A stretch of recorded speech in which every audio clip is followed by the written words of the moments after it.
Tem dias que eu e você acordamos e a gente tá rebelde, até o cabelo fica mais rebelde. Você conseguiu ver alguns momentos que você explodiu, falou o que não queria falar, fez o que depois se arrependeu de fazer, e esses momentos de raiva que não foram contidas mostrou quem você realmente é. Seus irmãos te conhecem bem, o seu melhor e o seu pior. Alguns ainda assim te amam dessa mesma forma.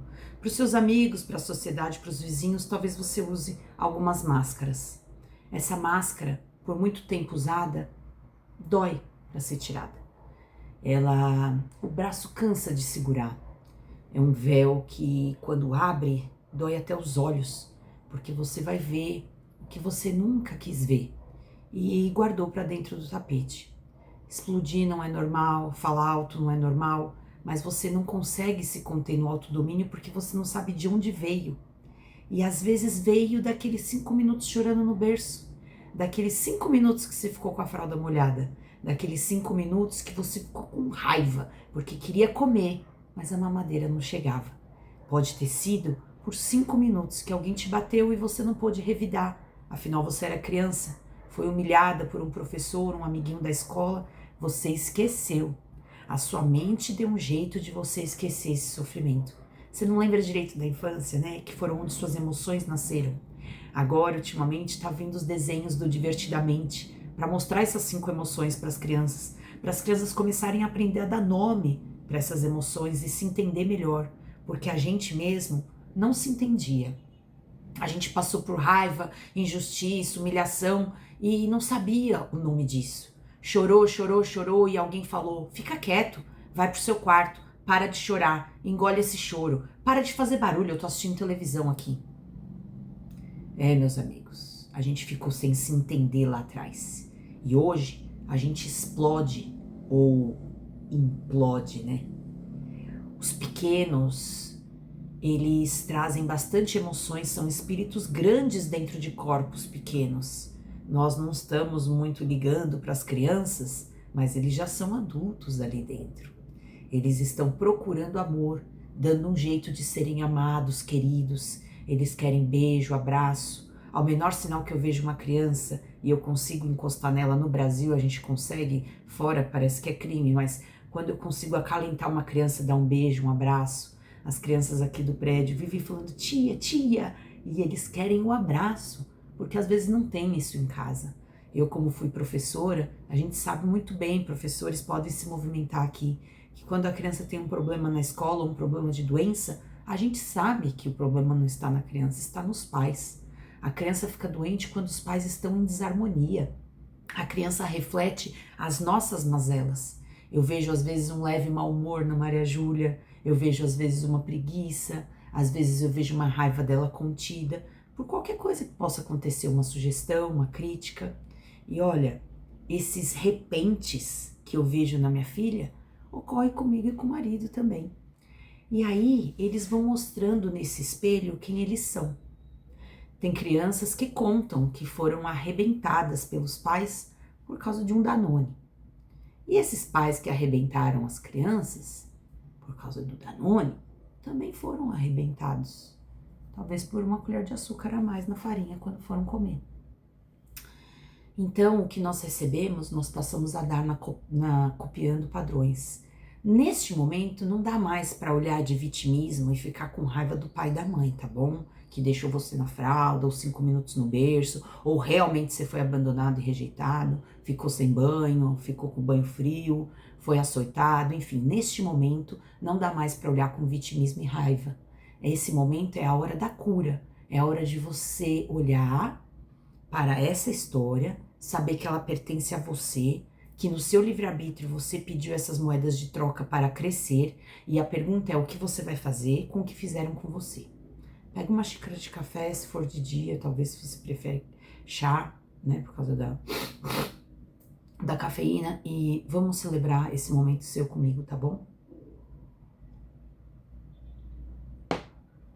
Os familiares é uma ótima oportunidade de você cuidar dessas suas emoções, mas a gente foge, né?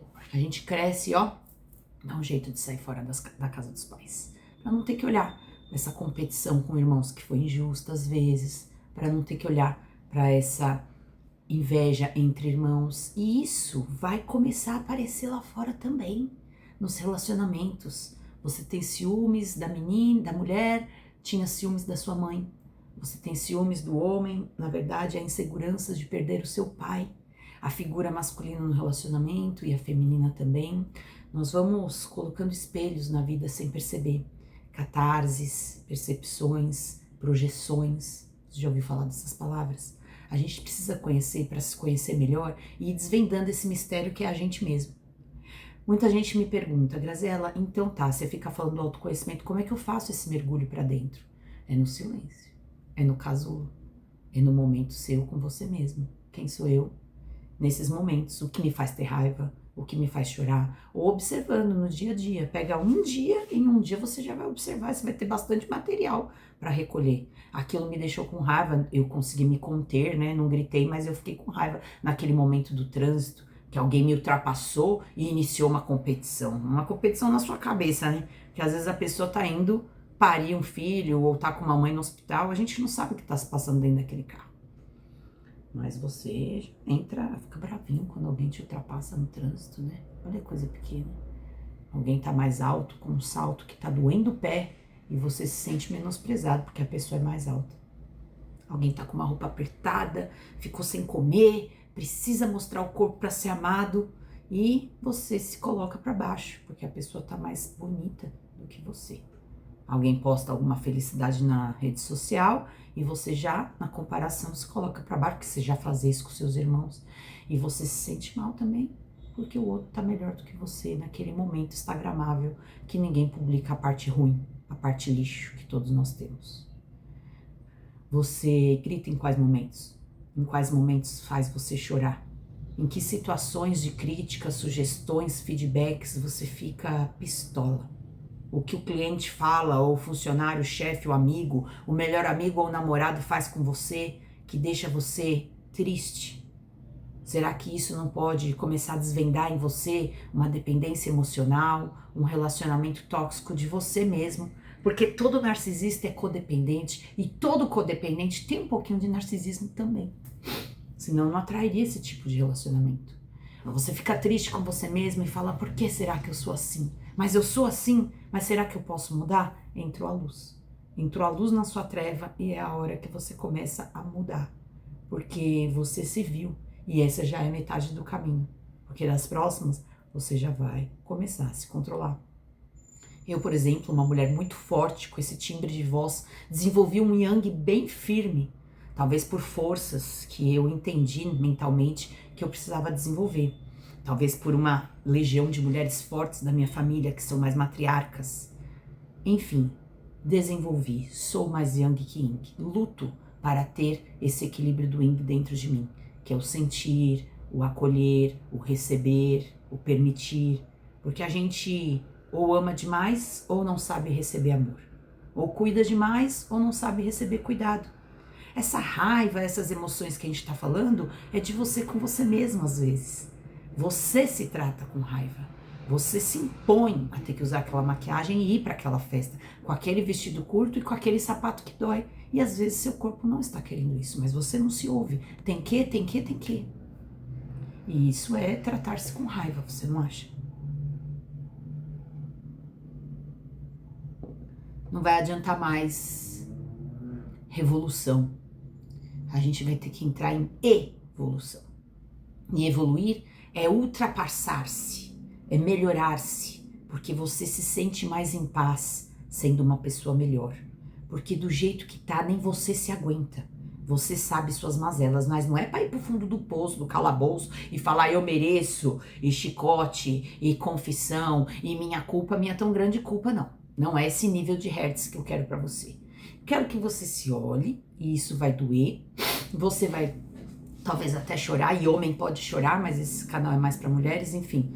Você não quer mais morrer e levar para o caixão a falta da sua missão, de estar fazendo aquela profissão só por dinheiro, ou está fazendo porque gosta, ama, e o dinheiro é só uma consequência. Olha que diferente. De estar naquele casamento porque você ama e é amado, e não por causa de uma dependência que você precisa ficar lá financeiramente, dependendo de coisas e pessoas. Você está naquela amizade sendo usada, abusada ou usando e abusando. Naquele relacionamento em que você não consegue ficar sozinho, porque será que o silêncio, o sozinho é chato? Será que você é uma pessoa tão chata assim?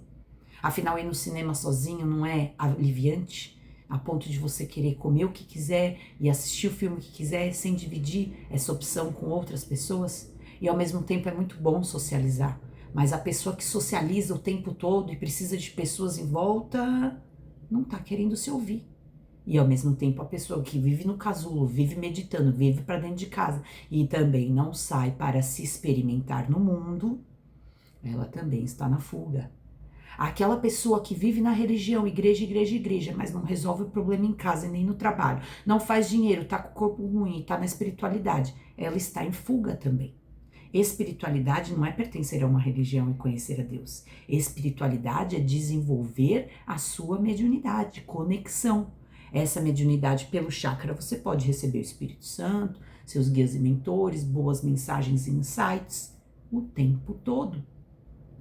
O desenvolvimento da espiritualidade não é só esse, é se olhar, se conhecer, saber das suas mazelas e ver com que afinidade você anda andando.